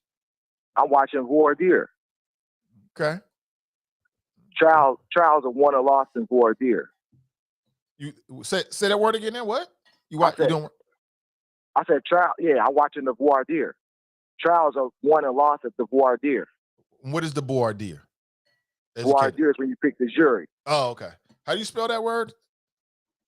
DOIRDIRE. It's Okay. 2 words. Thank you for educating me, brother. You happy, huh? You got the catbird seat and everything. Well, there's so many jurors who can't sit in the courtroom today. They got 85 jurors they're going to interview for 14 spots. Ooh. 12 for the box and 2 for the alternates. Okay. So I was walking up there with one of my media guys, and we tried to get in the courtroom, and they told us, the courtroom deputy said that guys got to go to the overflow room because we got 85 jurors. Wow. So you're getting the scoop right now. I appreciate it. Are you going to be down there a lot? I plan on being down here every day. My schedule allows me to do it, so I plan on bringing wall-to-wall coverage. I'm actually going to be doing some tonight, but I might be doing some, at some other times. You just have to keep your eyes open. Okay, cool. All right, great. But yeah, that it's going to be blockbuster. I mean, the witness list is going to be blockbuster. Since they ain't ever seen a trial like this before in their lives in the last 100 years. Now, you do have a bias. Is it okay to pull that out on Front Street? Because you are biased. I know you got you don't really like PG Sittenfeld, do you? I mean, but you love PG Sittenfeld, so. I didn't ask you about me. I'm not at the courthouse doing wall-to-wall coverage, brother. I'm just saying that we're going to put this out here. And I love is a strong word. I love my wife and my children. I love the flows. I love the force. I love the force too. But I do want look. I can put my feelings politically because this is a court of law. This ain't no political theater we about to be seeing. We about to see actual law in the case being litigated. I want to see the evidence. I haven't seen all the evidence. I've only seen what's been reported, but I'm down here to educate myself, and I hopefully can bring some education to the masses as well. No, I'm saying you personally got a problem with PG Sittenfeld. Is that correct? Yeah, I know what you're saying. Yeah, it's politics, but hey, like I said, this isn't a political theater we're going into. Part of the it's a court of law. Why is it so hard for you just to say, yeah, I don't like the man? You keep dancing around. You don't like the man personally. Is that correct? No, that's incorrect. I don't like the man politically. I don't know PG Sittenfeld personally. Oh, okay. I don't know him personally. I just saw you was on Twitter for years and years talking about all kind of shit. Some of that stuff was personal. That's why I said that. Well, it ain't never personal. I know that when the Mac twins got roasted by city council, including PG, and I figured you still have some issues about that. That's my theory. Nah, PG didn't say anything. PG laid back and let Wendell Young do all the talking, but he also voted against you. He voted against him though. Yeah, he did. So what? I mean, that was expected. It was just to put them on Front Street. They talked themselves into a hole. It ain't no big deal. Was that Ray Sean Mac? Yeah, it was Ray Sean. That was Ray Sean. But he should have been. You know who I blame in that though? I blame the mayor. I blame John Cranley because he set Ray Sean up for a big fall. Y'all realize that, don't you? But actually, you have to understand the interplay. I won't go into details about it, but John Cranley didn't set the man up. Ray Sean made a personal decision to put himself out there and to go before city council and say why he should be on there. They voted him down. Yeah, like but I said, he ain't lose no money on John Cranley knew that he had no chance in hell. It was a volunteer position. Man, you letting John Cranley off the hook. Why are you doing that? You know damn well John Cranley set that black man up because he knew there was no way in hell that Ray Sean Mack was going to get approved by that city council for the sorter board. He knew that. Talk show host. Interplay. Talk show host. I know way more than you think I know. Okay? John Cranley offered to put him up. Ray Sean accepted. As it relates to what John Cranley said behind the scenes about whether he's going to get on or not, that's between them, okay? And the real folks don't talk. Folks who know don't talk, all right? So you can't put it on John Cranley for setting nobody up. Ray Sean was willing to participate in the process. So do you give knowing that the odds are stacked against him? So do you give so do you give him credit then? So I don't understand. So what you telling me is Ray Sean knew that he was walking into a firing squad. And John Cranley gets props for that? The Lions did.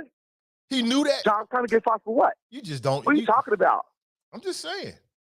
You trying to give John Cranley props for what? For nominating people? That's what a mayor does. A mayor nominates people. People don't have to accept the nomination. He nominated Ray Sean, and he knew damn well he was not going to get approved by city council. He set him up for the firing squad. You don't see that? Ray Sean has a right to say yes or no to the nomination and to put himself out there. You got to give Ray Sean some credit for putting himself out there. You want to blame John Cranley because you don't like John Cranley. You personally don't like John Cranley. So no, I have no problem with personally. I like John Cranley, actually. Every time I see John, he's always nice to me. Like, I think PG Sittenfeld's probably a sweet guy, but, like, politically, I don't like him. I mean, he tried to take over the city like a monster. And I think the evidence might bear that out, but I want to see it for myself.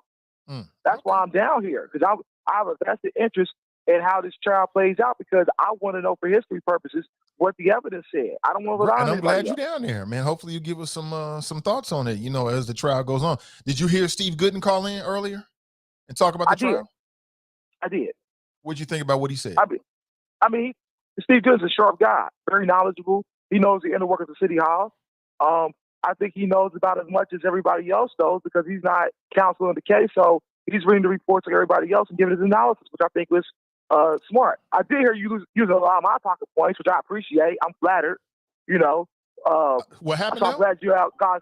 I'm glad that you used some of my talking points. Did I? I didn't know I was. What talking point? What talking point did I use? You have to go back on the tape and listen to what I said. Today's Tuesday. Go back with it. Listen to what I said on Friday, and then listen to yourself today. What do you mean? What you said? Where you said where? Here on this show? Oh, yes, absolutely. Oh, okay, brother. Maybe you did inform me. Great, but it wasn't top of mind. I was just asking what I thought people wanted to know. Yeah, I was talking about what people wanted to know on Friday. But I'm glad you had that conversation with Steve Goodin because, like I said, he's a sharp knight. And I'm glad you had a conversation with him, considering the evidence that's been published anyway. Right, that's been published. Right, we'll see, man. Yeah, We'll see what happens. but it should be fun. I'll check in with you from time to time to see what's going on because down here, no cell phones, no live tweeting. They already got the rules out here, so you ain't gonna hear nothing until there's either a break or until you adjourn for the day. That's gonna be for the whole trial. Okay, appreciate the heads up on that. All right, comrade. All right. Hey, Joe Biden's gonna be a one-term guy. He's looking bad out here. He is. He is. If you believe the poll numbers, you're right. He is. I mean, I believe the poll numbers plus the economy, the way the economy's looking. I mean, it's bad out here. I mean, I know Daryl loves to talk about what the Republicans ain't gonna say if you. Well, hell, bro. All this conversation it was nothing about what the Democrats are doing positive. It was all about how bad the Republicans are. These scare tactics just don't work with voters. It just doesn't. So, well, yeah, I'll be watching this trial, this voir dire. Question should be interesting. I'll give you a holler. All right, appreciate you, brother. That's Black Russia. He's got a problem with PG. His problem with PG predates all that stuff. You out the door, man? I love you. Have a great day. Funny guy right there, man. Terrace, what's up, Terrace? Writes, Proud Boys are willing and ready to take the fall for January 6th. Trump will not be prosecuted. I can see that. Donald Trump is the head of the Trump crime family. Jack writes, I'm seeing people, but I will say something about January 6th. Oh, you want me? Wait.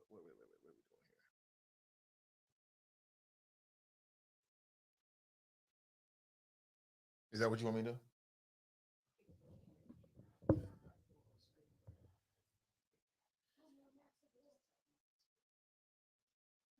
Yeah, I can do that.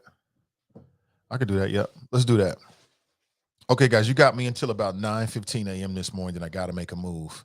Things going on here at the house and all that, which is about where I expected to be, man. Hey, listen, I've seen a future, and the future is bright in terms of media. And something really interesting happened during the NBA Finals that I noticed it, but it took me a couple of days for me to really think about it. And, the media is always changing. We're in the era of the new media, and here we are on the cusp of what people are calling Web3.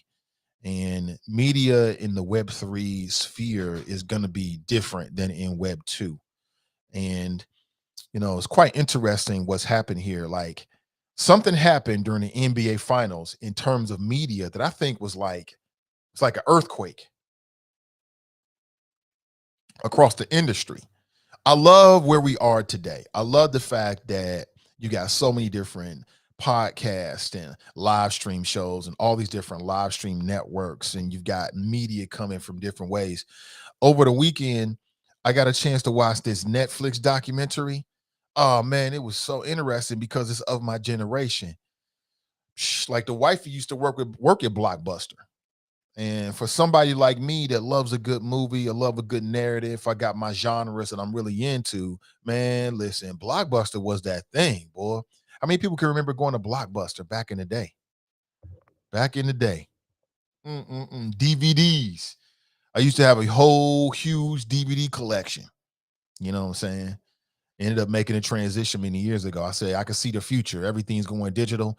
And I had boxes and boxes of DVDs and CDs and shit. I got rid of all that shit, man. They used to have these places where it was like a CD exchange place. They had one up on Short Vine in Clifton. Man, there was two of them actually. It was on opposite ends of the block. So I ended up selling back most of my CDs and, getting some cash off of it.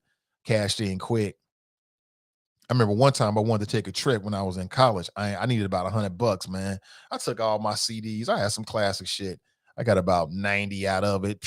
Yeah, well, you couldn't tell me nothing. I was happy. But I'm watching this thing about Netflix. I thought it was amazing, just the transition and the pivot they made in their business model. It's quite interesting. And now we live in a world where it's not uncommon for some of your favorite athletes to have their own podcast. And that's something that we saw during the NBA Finals. For the NBA Finals, we saw something we never saw before. We saw a current NBA player, a starter, Draymond Green, with the Draymond Green Show. He does a podcast with The Volume, which is owned by What's the brother at Fox Sports? Not brother, but what's the guy's name at Fox Sports, man? What's his name? Colin Cowherd. So what was happening is Draymond Green would do his show, and then hours after his show, he would go to the hotel and tape a podcast and give commentary about it on his podcast. What I started to notice now is that you had ESPN and Fox Sports 1, their daytime talk shows are now listening to these podcasts and picking up talking points. Now, Draymond Green isn't the first player to have a podcast, but he's the only current player that I know that has a podcast. And I thought it was quite interesting that he was delivering and creating content during the NBA Finals. You're going to see more of that. You're going to see more of that. You're going to see more of that because, you get to the NBA Finals, you got a world stage. People talk about his podcast, man. You can't pay for that kind of like advertisement. That's worth millions and millions of dollars. You're going to see more of that. The game didn't change. You got the Pivot podcast. You got I Am Athlete, Brandon Marshall and them boys over there doing what they do. You're going to see more of that. You got the Boardwalk with Kevin Durant. You got the Old Man and the Three with JJ Redick. You got the Knuckleheads.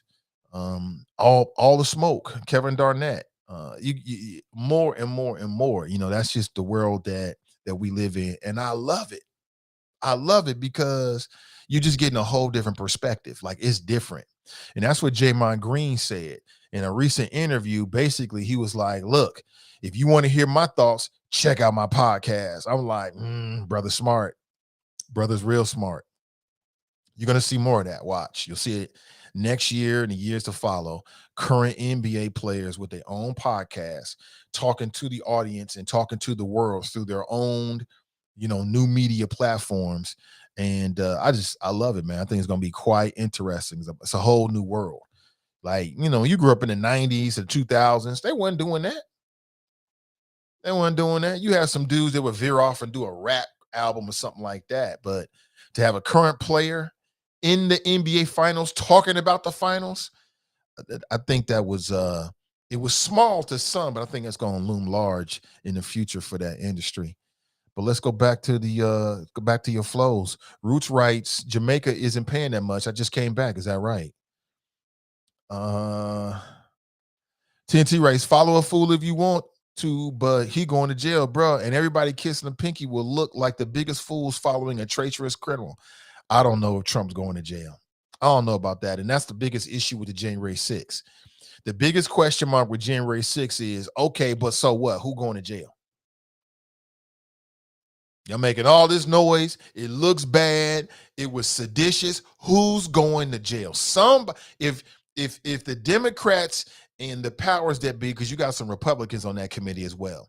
But if the people behind January 6th committee, if they want that to really resonate and have an impact, somebody's got to go to jail.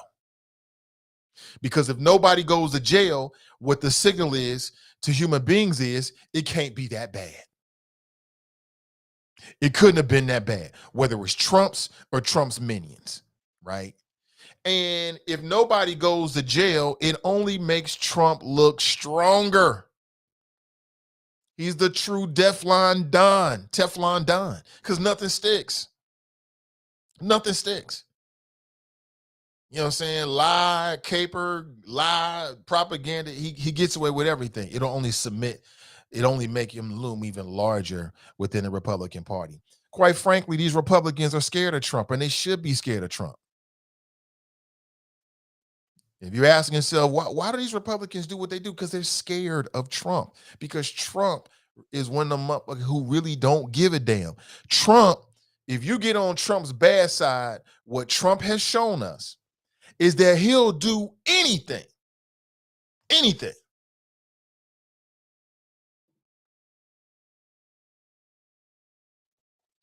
That's what Trump has shown us. He'll do anything. And when you're dealing with somebody that'll do anything, those are the scariest mofos out there. And they know it. January 6th only makes him more powerful within the party because the old guard is looking back like, damn, this man caused a damn near insurrection. He's got people was willing to show up and try to kill the vice president on the word of Donald Trump, that's powerful. That's powerful. That's very, very powerful. They don't want to fuck with that. Trump will wake up every single day and every word that comes out of his mouth will be whoever crossed him. Forever. And to the ends of time. And then if that person stumbles or Trump sees an opportunity to stick a knife in their back, that's exactly what he'll do. And there is no end to it. When you're dealing with somebody like that, who's willing to do anything, you already know this is the person that's willing to do anything that's going to win in most cases. That's Trump. They scared shitless. Queen Jet Black writes, good morning. What up, Queen Jet Black? I like that. Queen Jet Black. Good morning to you. Brent writes, gas prices are controlled by the oil producers like OPEC and by the refiners like the BP, Shells, and Exxon Mobils of the world. You got me until 9:15, and I got to make a move. There's something else we got to talk about this morning as well. Man, oh man, oh man. It's just crazy. The shit that we got to deal with. It really is. It's just crazy. We got to talk about this and break this down for you this morning. Give me 1 second here. There's a brother that's going viral.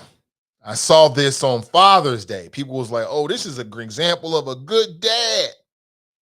He's a good dad. Hip, hip, hooray. I wish all dads would do this. Other people said it was yet another example of the ongoing plot to emasculate black men.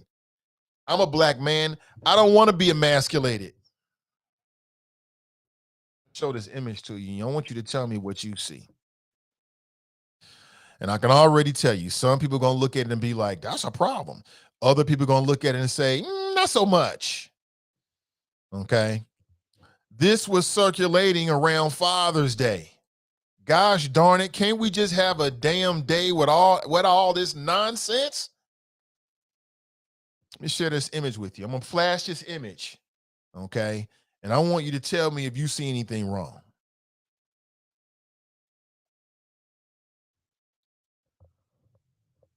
This man is going viral after wearing a pink tutu with his daughter on Father's Day. And look at that little beautiful, look at that little baby. Look at that little baby girl. She is beautiful. She is beautiful. Hashtag Black Love. That's Black Love on display, right? But why is the father wearing a tutu? You know what I'm saying? Does this prove that he is a good father? This is what you got to do to prove you're a good father these days? I saw some of the comments wherever this was posted, and there was an element in the comments that's kind of like, ooh, look at the dad. Now, that's a good pops right there. How many people think that what you're seeing right here is an example of being a good dad? Raise your digital hand. How many people think that this is him being a good dad? Don Lee writes, oh, damn. Is this him being a good dad? What I would say is, I'm just going to assume the positive and not the negative. But just because you're taking a picture don't mean that you're a good dad. That's number one. Don't mean you're a bad dad. But people on some like, oh, because he's a man and he's willing to put on a tutu, he's going that extra mile. I got several questions for this. Number one is, this baby appears to be like an infant, like newborn, 6, 7, 8 months at the most, 9 months. This child don't have no idea what a tutu is. This child don't have no idea whatsoever. So this man wearing this tutu is not for the child. It's for the mama and for all the women's out there. They get soft when they see some shit like this. You know what I'm saying? This is not for the daughter. Number two, I mean, any kind of like sweet, soft interaction between a man, primarily a black man with his child, I'm with it. I'm with it. Although some people look at this and thought, here we go. They're trying to emasculate the brothers again. Does anybody feel that way when you see this image?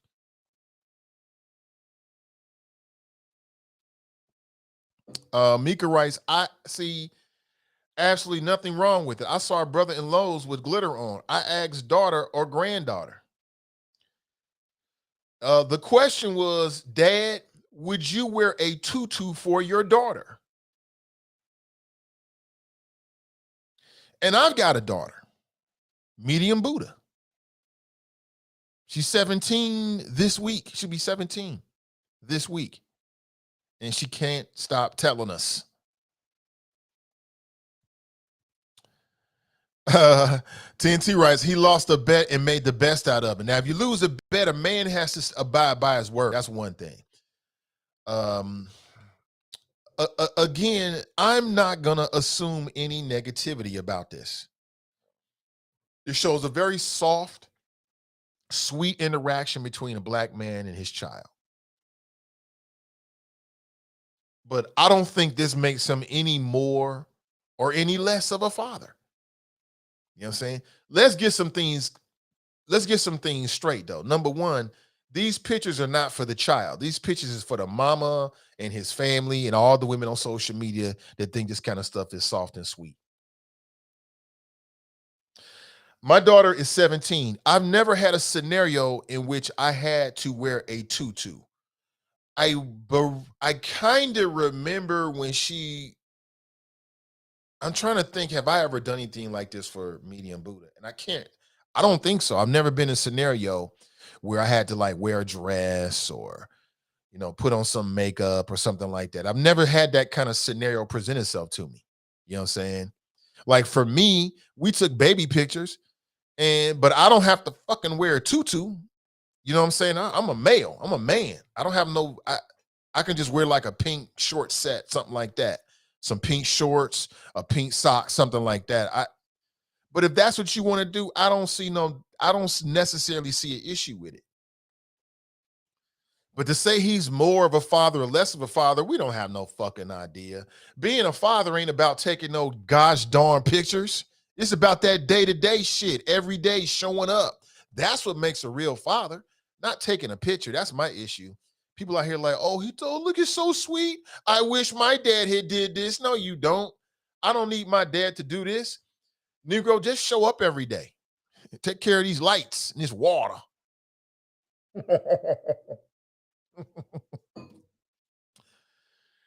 Pink tutu with his daughter on Father's Day. Hey, I mean, that's his daughter.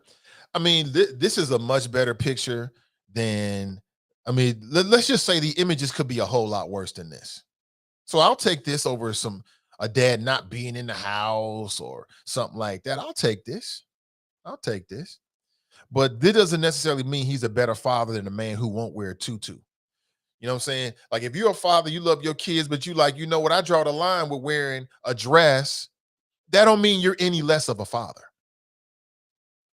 That don't make you any less of a father. He's no more of a father than somebody else. He just took, what people are going to say is a very sweet picture, and I'll leave it like that. You know what I'm saying? Jerome writes, nice photo shoot in that pink. Oh, okay. Mika writes, did you ever dress up and have a tea party with her? By dress up, I mean grandmother's church house.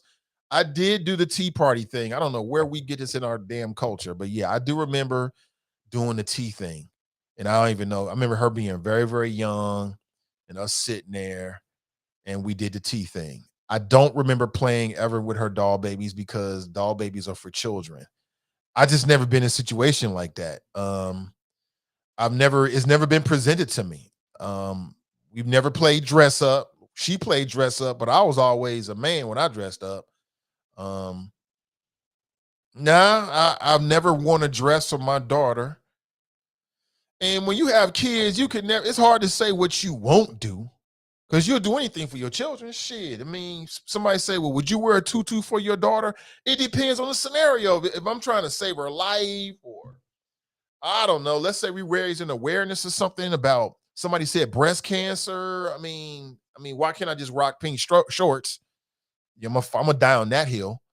I'll never say never.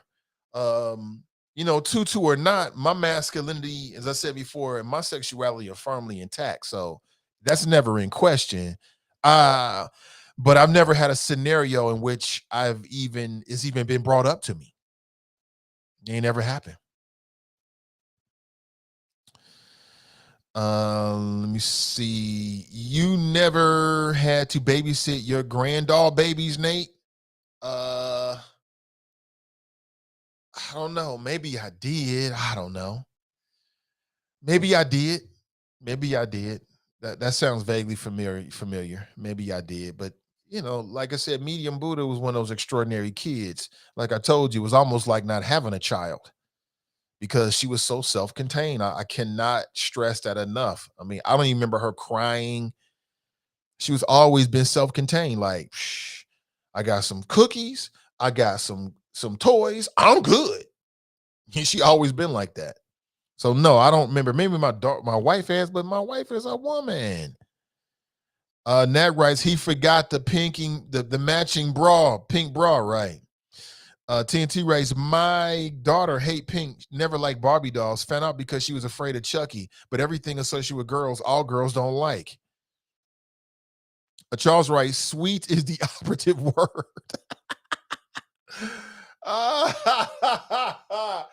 I'm not going to assume anything about this man's sexuality. Again, I make no assumptions. I'm going to take this on some positive shit. Would I do that?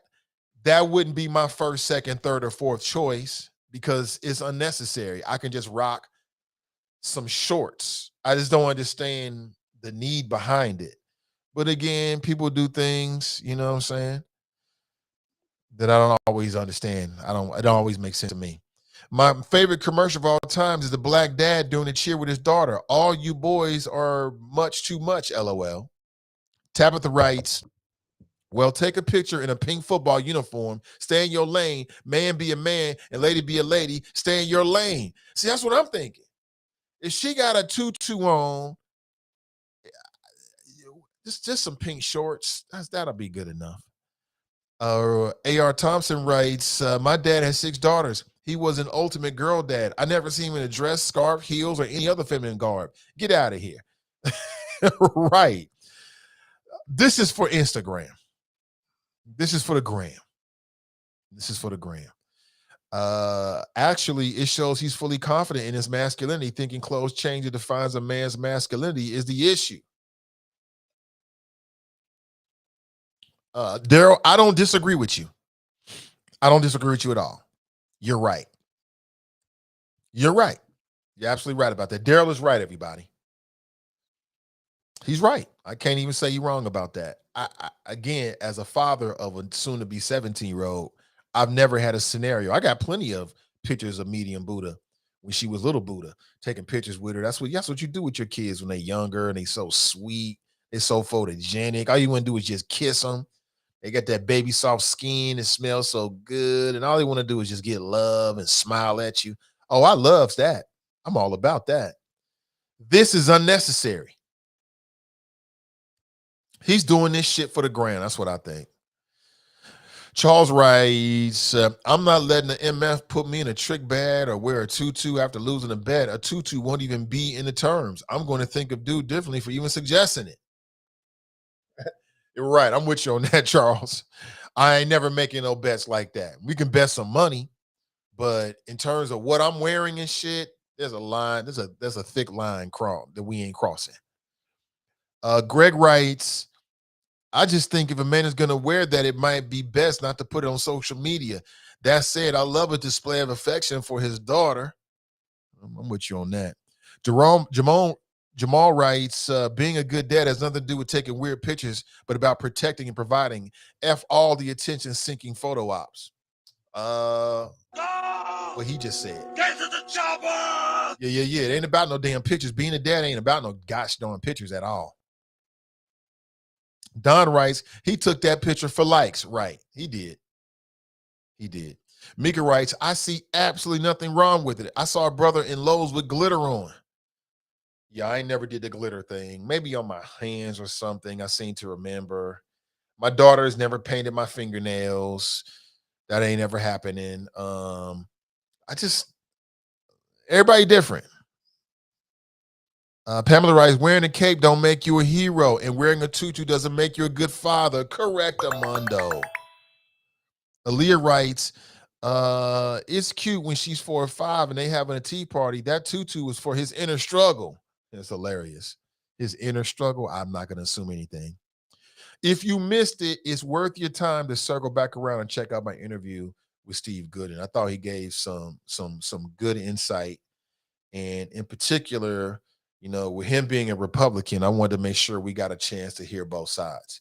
Okay, I got more interviews lined up for folks to come on and share their opinion about that case. So make sure you tune in, and I'll be following that case as well because it's going to be must-see TV. Must-see TV. And my Black Russia is a fool, man. He is a fool. Black Russia is nuts.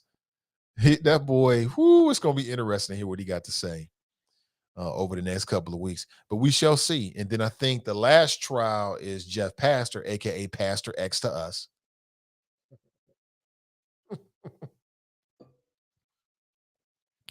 And Pastor X, man, he ain't playing.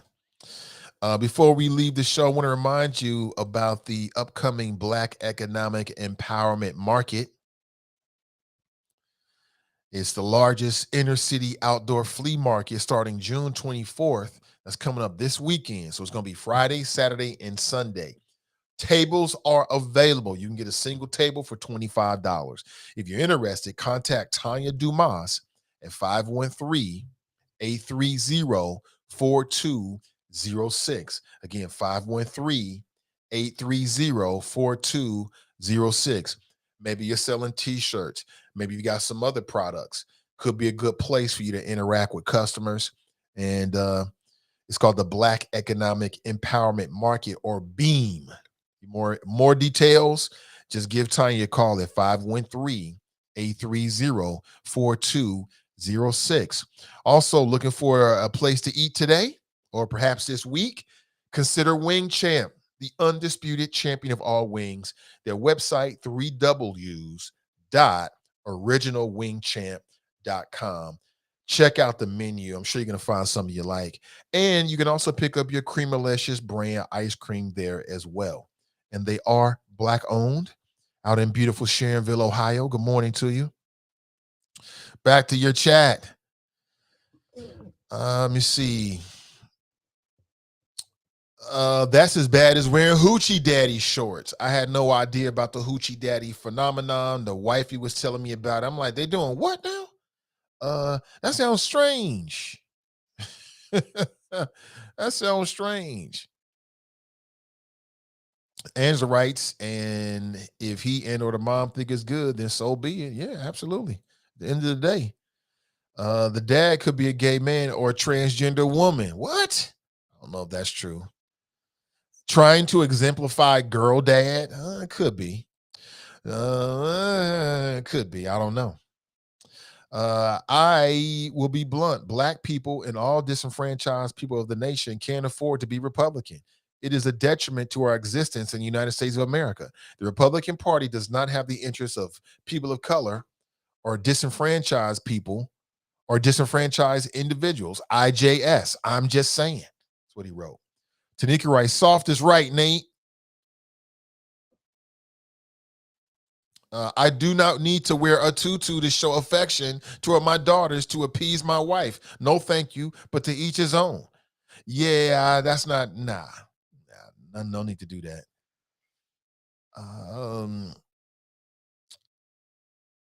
Let me see. DeAndre writes, I wouldn't look good in a tutu, so it's not for me. God knows what you look good in, right? I just don't see the purpose. I'd be embarrassed if it were my dad. Yeah, that's me. I don't see the purpose in it. If I want to take a sweet picture with my daughter, I don't have to wear no damn tutu. I'm the father. So I'm gonna dress like the father. Rachel writes, good morning. Tiff writes, it doesn't bother me. That's their business. Some men wear tutus when playing with their daughter, so no big deal to me. Do they? Maybe they do. DeVray writes, who are we to show fatherly love to his own daughter? Hashtag daddy's girl. Okay. Shante writes, people will do anything to go viral. Correct, Amundo. People will do anything to go viral. They'll do anything for the gram. Some Uncle Clifford stuff. Is he going to get mad when his friends call him a girl? I think they won't do that. They know him. Can dad wear that tutu for mom later on tonight? What? Huh? DeAndre writes, the baby didn't ask for that. She's thinking, well, this is weird. What is dad dressed like this? Angela writes, I guess he being a dad by any means necessary, LOL. Brian writes, clothing is regional and cultural. Get over it, folks. Strong black men in Africa, Southeast Asia, etc. Look it up. The picture literally means nothing either way. It's just tea for the thirsty. Stay to your own. Jerome writes, it's about the art of photography. Okay, I'm with all of that. Tanika writes, there's just some things a man shouldn't do, and this is one of them. Rachel writes, my father was a girl dad, and he never played dress up with us. He would play dolls with us or whatever game, but he wouldn't put on a tutu. Daryl writes, rack that man. The hoochie daddy shorts, guys have been rocking them for years. Okay. Good morning to you. Lots of men make little tomboys of their daughters, either deliberately or inadvertently. Is that right? With that, folks, I got to make a move. I really appreciate you. Again, if you missed my conversation with Steve Goodin about the PG Sittenfeld trial, I think it's worth your time. You can circle back around and check that out.